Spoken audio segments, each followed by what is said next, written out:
Hello, welcome to my channel. கார குழிப்பணியாரம் ரொம்ப டேஸ்டியாகவும் குயிக்காகவும் பண்ணுறது எப்படின்னு பார்க்கலாம். ஒரு கடாயில் 1 டேபிள் ஸ்பூன் அளவுக்கு எண்ணெய் சேர்த்துக்கிறேன். குக்கிங் ஆயில் எது வேணாலும் எடுத்துக்கலாம். எண்ணெய் சூடானதும் 1 ஸ்பூன் அளவுக்கு கடுகு சேர்த்துக்கிறேன். கடுகு நல்லா பொரியணும். பொரியறதுக்குள்ளே அவசரப்பட்டு மற்றதை சேர்த்துடக்கூடாது. நல்லா பொரிஞ்ச உடனே 1 டீஸ்பூன் அளவுக்கு உளுத்தம்பருப்பு, 1 டீஸ்பூன் கடலைப்பருப்பும் சேர்த்துக்கிறேன்.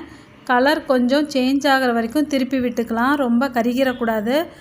பருப்பு கோல்டன் ப்ரௌன் கலர் ஆன உடனே 1 பெரிய வெங்காயம் குட்டி குட்டியாக கட் பண்ணினதை சேர்த்துக்கிறேன். 2 பச்சை மிளகாயும் பொடியாக கட் பண்ணி வச்சுருக்கேன், இதையும் சேர்த்துக்கிறேன்.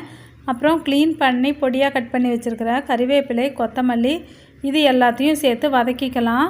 கூடவே கொஞ்சமாக டேபிள் சால்ட் சேர்த்துக்கிறேன். இந்த வெங்காயத்துக்கு அளவாக ஏற்கனவே இட்லி மாவில் நம்ம உப்பு போட்டிருக்கோம், அதனால் பார்த்து சேர்த்துக்கலாம். தேங்காய் துண்டுகளை மிக்சி ஜாரில் போட்டு துருவலாக அடித்து வச்சுருக்கேன், இது ஒரு 3 டேபிள் ஸ்பூன் சேர்த்துக்கிறேன். இந்த துருவல் கொஞ்சம் பெருசாக இருந்தாலும் பரவாயில்ல, சாப்பிடும்போது நல்லா தான் இருக்கும். ஸ்டவ் ஆஃப் பண்ணிவிட்டு அந்த சூட்லேயே கொஞ்சம் வதக்கிக்கலாம். வதங்கினதுக்கப்புறமா தனியாக எடுத்து வச்சுட்டு பணியாரக்கல்லை அடுப்பில் வச்சிடலாம். பணியாரக்கல் சூடாகிறதுக்குள்ளே நம்ம வதக்கி வச்சுருக்கிற வெங்காய கலவையை இட்லி மாவோட சேர்த்து கலந்துக்கலாம். இட்லி மாவு நான் ஒரு 6 கரண்டி அளவுக்கு எடுத்துக்கிறேன். 20 பணியாரம் அளவுக்கு வரும். இது கூட வதக்கி வச்சுருக்கிற வெங்காயத்தை சேர்த்து நல்லா மிக்ஸ் பண்ணிக்கிறேன். இந்த டைமில் கல் நல்லா சூடாக இருக்கும். பணியாரக்கல் எல்லா குழியிலையும் கொஞ்சம் கொஞ்சம் எண்ணெய் சேர்த்துக்கிறேன். பணியாரத்துக்கு கடலை எண்ணெய் இல்லைன்னா நல்லெண்ணெய் நல்லாயிருக்கும். கொஞ்சம் கொஞ்சமாக சேர்த்துட்டு நம்ம கலந்து வச்சுருக்கிற மாவையும் எடுத்து இதில் சேர்த்துக்கலாம். கல் கொஞ்சம் சூடாக இருக்கணும்.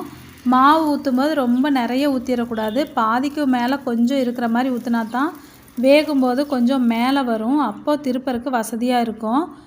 ஒரு பக்கம் வெந்த உடனே நான் திருப்பி விட்டுக்கிறேன். ஒவ்வொன்றா ஸ்டவ் மீடியம் ஃப்ளேம்லேயே தான் இருக்கணும். ஹையில் வச்சா மேலே மட்டும் வெந்துடும், உள்ளே வேகாது. அதனால் மீடியம் ஃப்ளேம்லேயே வச்சு 2 பக்கமும் வெந்ததுக்கப்புறம் எடுக்கணும். இப்போ ஒரு சைடு வெந்துருச்சு, திருப்பி விட்டுக்கிறேன்.